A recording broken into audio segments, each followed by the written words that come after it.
मध्य प्रदेश की सरकार में आज बजट पेश हुआ। मुझे इस बात की प्रसन्नता है कि अभी तक के सारे बजट के रिकॉर्ड को तोड़ते हुए 3,60,000 करोड़ से ज्यादा का बजट ये पेश होना, ये मध्य प्रदेश का अपने आप में एक नया रिकॉर्ड है। और इस बजट की खास बात है कि इसमें किसी प्रकार का कोई टैक्स नहीं लगाया गया। दूसरा, किसी विभाग की कोई भी मांग को कम नहीं किया गया, बल्कि हर विभाग की मांग को बढ़ाया गया, क्योंकि बजट की थीम है विकसित मध्य प्रदेश विकसित भारत। यशस्वी प्रधानमंत्री के नेतृत्व में जीडीपी को जिस ढंग से माननीय प्रधानमंत्री जी ने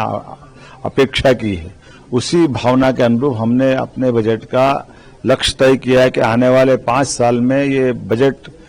2 गुना किया जाएगा, अर्थात जीडीपी में हमारी भूमिका एक बड़ी भूमिका के रूप में बदलेगी। बजट की विशेषता है कि इसमें सभी वर्गों का, खास करके युवा, गरीब, महिला, किसान, सभी प्रकार के लोगों का पर्याप्त ध्यान रखा की तरफ भी पर्याप्त में हम अपनी आगे लेके बढ़ेंगे, जिसमें दक्षिण के कई राज्य आगे गए हैं, मध्य प्रदेश में भी बड़ी संभावना है। उसके दूसरे उलट हमारे युवाओं के लिए भी भारतीय प्रशासनिक सेवा में उनका रोल अदा हो, इसलिए सभी प्रकार की यूपीएससी या मध्य प्रदेश की किसी भी व्यावसायिक परीक्षा के लिए किसी प्रकार का शुल्क न लेते हुए सभी युवाओं को सभी सेवाओं के लिए प्रोत्साहन दिया जाएगा, सभी प्रकार के प्रशिक्षण के लिए व्यवस्था की जाएगी और खास करके हमारे देश के और प्रदेश के अंदर युवाओं का अपना योगदान मध्य प्रदेश का बढ़ाने के लिए एक दीर्घगामी योजना हमने बनाई है। एक बड़ा निर्णय और भी किया है कि जो बच्चे अपने हॉस्टल में आकर के पढ़ते हैं या अन्य जगह कोचिंग के लिए जाते हैं, इनकी भी पर्याप्त चिंता करने का काम के लिए राशि बजट में रखी गई है। मुझे इस बात की भी प्रसन्नता है कि पशुपालन को लेकर के मध्य प्रदेश का भौगोलिक एरिया भी बहुत बड़ा है, गांव की आबादी भी बहुत बड़ी है। हमारी कृषि विकास दर तो बहुत अच्छी हुई है, लेकिन दूध उत्पादन के मामले में लंबे समय से अभी पर्याप्त धनराशि दी है। फसलों के लिए दूध उत्पादन की दे रहे हैं। इसी प्रकार से हम कृषि के आधार पर पशुपालन को भी देखने वाले हैं और ये दोनों इंडस्ट्रियों में बड़ी संभावना है। मैं उम्मीद कर रहा हूं कि पशुपालन के साथ साथ गौशालाएं भी जो संचालित की जा रही,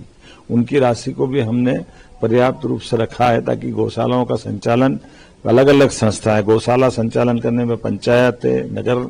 निकाय है या कोई व्यक्तिगत स्तर पर भी करना चाहे तो उन संस्थाओं को भी हमारी सरकार प्रोत्साहन देने वाली है। हमारी सरकार ने निर्णय किया औद्योगिक निवेश को भी पर्याप्त रूप से बढ़ाया जाए, इसलिए लगभग 40% की वृद्धि इंडस्ट्रियल डेवलपमेंट के लिए हमारी सरकार ने रखी है। इसमें तीनों प्रकार के औद्योगिक संभावना ली है, हेवी इंडस्ट्री भी है, एमएसएमई भी है और कुटीर और ग्रामोद्योग आधारित उद्योग को भी इसमें जोड़ा है। सेल्फ हेल्प महिलाओं से बहनों को लेकर के बड़ी राशि हमने रखी है। साथ ही साथ ऐसे कई पूंजीगत कामों के लिए भी पर्याप्त धनराशि रखी गई है, जिसके कारण से स्थायी प्रकृति के निर्माण कार्य होंगे, जिसमें स्कूल,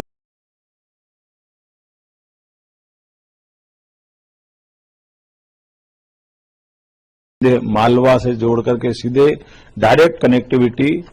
अपनी राजधानी से जुड़े, अर्थात इंटर कनेक्टिविटी के सभी क्षेत्रों में, उसमें हवाई सेवा भी होगी, उसमें मार्ग की भी सेवा होगी और भारत सरकार के साथ जुड़ करके रेलवे के भी विकास की बड़ी संभावना में सरकार ने इसका वित्तीय तरलता की पर्याप्त उपलब्धता रखी है। सिंहस्थ का एक बड़ा आयोजन होने वाला है।